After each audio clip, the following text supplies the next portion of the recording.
Dear students, welcome to Learning Management System of Superior Group of Colleges. Dear students, आज हमारा chapter number 11 का last lecture है जिसमें हम आर्हीनियस इक्वेशन को डिस्कस करेंगे।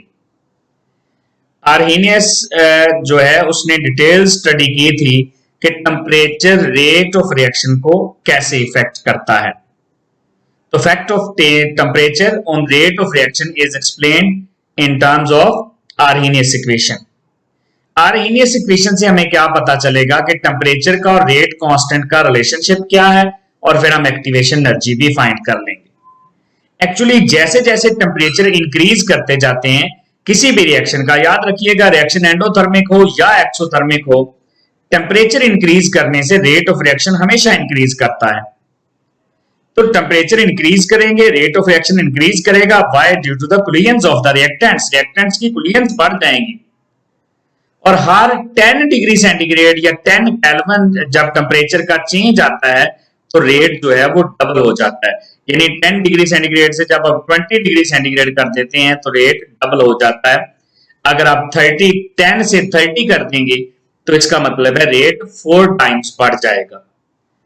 तो जो डिटेल्ड स्टडी थी टेम्परेचर के रेट ऑफ रिएक्शन पर, that was studied by Arrhenius, और आर्हीनियस ने जो equation the that was called Arrhenius equation.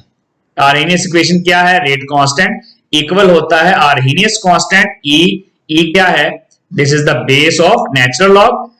ई इसकी पावर क्या है? Minus E over R T. E activation energy है, आरटी जनरल गैस कांस्टेंट, इसको आइडियल गैस कांस्टेंट भी आपने कहा हुआ है चैप्टर नंबर 3 में, और टी एब्सोल्यूट टेम्परेचर है। तो ये डिफरेंट फैक्टर्स हैं। ये रेट इक्वेशन है, ये आर्हीनियस इक्वेशन है, जिससे हमें पता चलेगा कि टेम्परेचर का और रेट कांस्टेंट का रिलेशन क्या है। एक्चुअली टेम्परेचर और रेट कांस्टेंट आपस में डायरेक्ट है, यानी टेम्परेचर बढ़ेगा तो रिएक्शन का रेट भी बढ़ेगा, रेट कांस्टेंट भी बढ़ जाएगा। और एक्टिवेशन एनर्जी और रेट कांस्टेंट इनवर्स हैं, यानी जितनी एक्टिवेशन एनर्जी ज्यादा होगी रिएक्शन का रेट उतना ही कम होगा।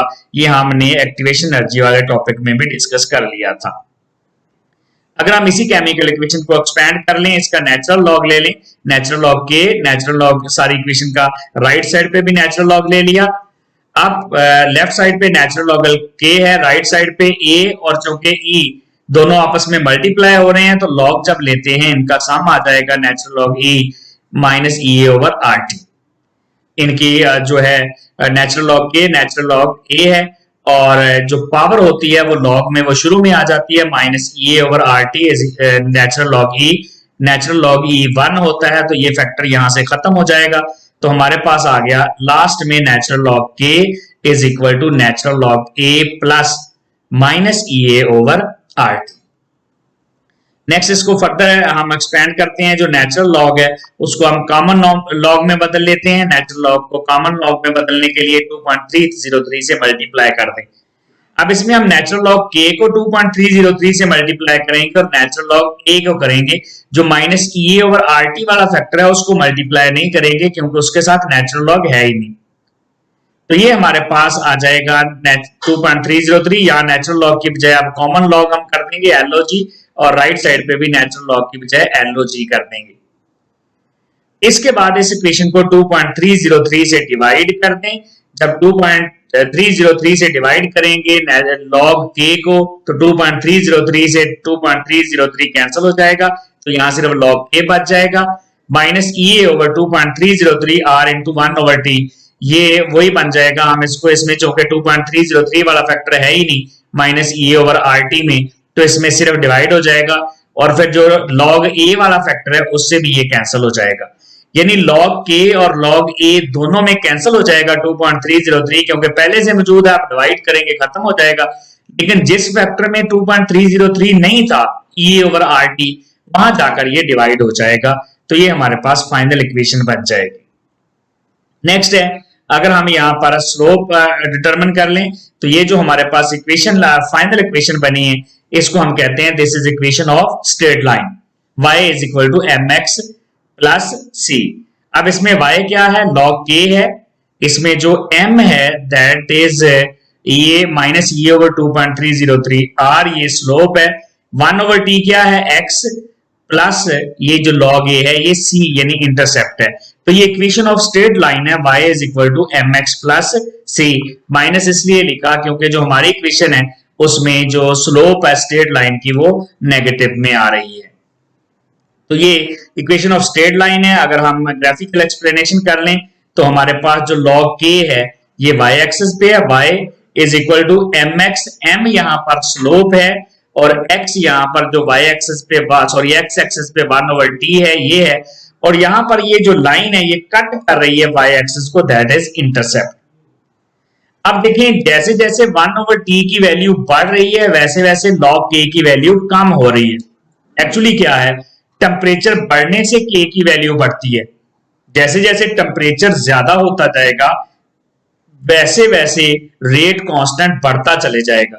यहाँ पर टेम्परेचर ज्यादा नहीं, यहाँ पर 1/t बढ़ रहा है और 1/t के बढ़ने से क्या मुराद है, टेम्परेचर कम हो रहा है, यानी टेम्परेचर का इनवर्स बढ़ रहा है।